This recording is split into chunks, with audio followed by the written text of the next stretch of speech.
to produce tomatoes. So we use that information to complete the frequency table.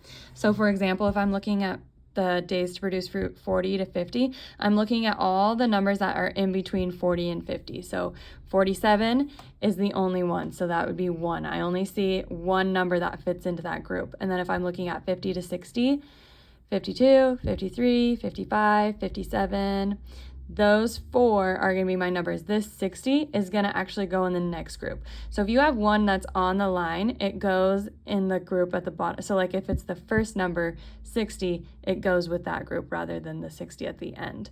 Hopefully that makes sense. So 1, 2, 3, 4 are in between 50 and 60. And then if I'm going 60, I'd count 61, 60, 61, 62, 63. So again, there's 4 that go in here, and we just kept going with the rest of the numbers to fill out this frequency chart.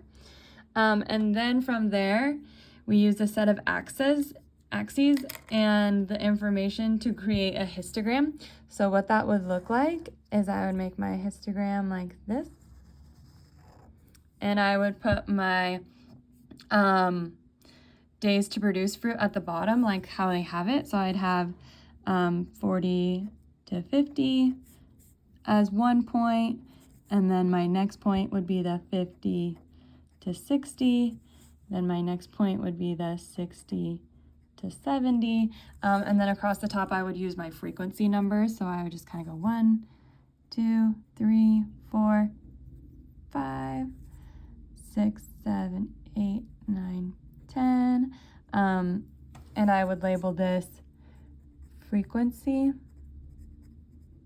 And I would label this one days to produce fruit.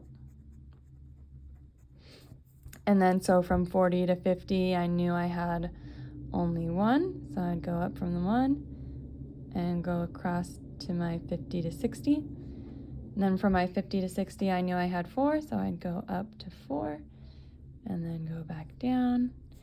60 to 70, I also had 4, so it'd match there. Notice that my bars are staying close together. I should have done this one better. It should have gone like from here to here and then from here to here. Sorry about that. So that it's more center, so that's in the middle, kind of like how I did this one better. But that there's no space in between the 2 different bars. So that's how you'd fill out your histogram for that. And then it should look something like this when you're done. Whoops. And that's where we left off for Wednesday.